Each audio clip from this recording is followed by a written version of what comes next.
Peter, why you... What he's doing? Why you bully me? So it's common knowledge that if you want to climb the premier ranks or just get better at Counter-Strike in general, you're going to have to learn how to use two different aiming styles and just what they actually are.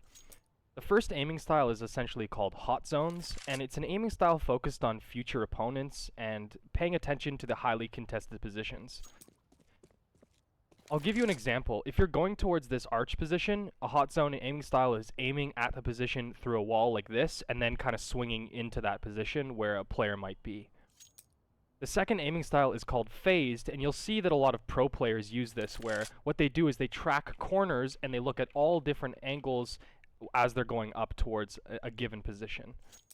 So in this case, if I'm going to actually look towards this arch position, I'm not going to go like this and look towards the arch. I'm going to clear all the off angles until I actually finally meet an opponent.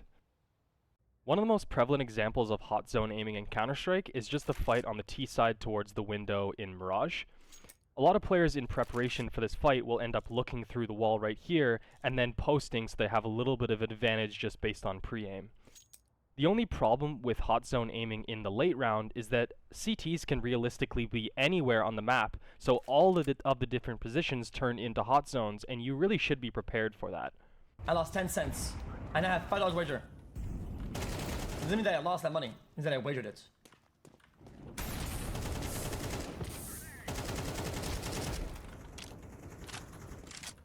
Wow, on point, fuck.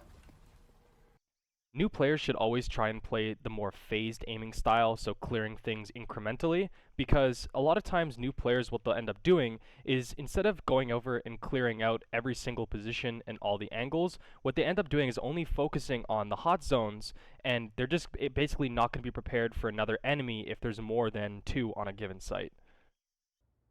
Pro players are really good at understanding what the next opponent can possibly be in a fight, so if they get 2 kills in mid, they're going to know possibly that there's going to be a third player, and they have to put their crosshair in that third position.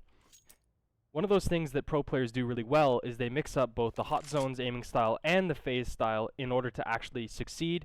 So a good player that you can watch is Donk when he comes into mid, because what he does is instead of going out and just kind of focusing on one position, he's always alternating between the positions in order to actually kill somebody that's going to potentially swing them. In reality, you should probably play with a mixture of the two aiming styles. But a good way of thinking about it is imagine you're a CT retaking a player onto any given site. Of course, the T side, when they plant the bomb, they can go anywhere they want, so it's important that you incrementally clear angles to be as safe as possible and net yourself as many chances to actually get kills and retake the site. So, which style are you, and if you play both styles, which style do you think you play with the most?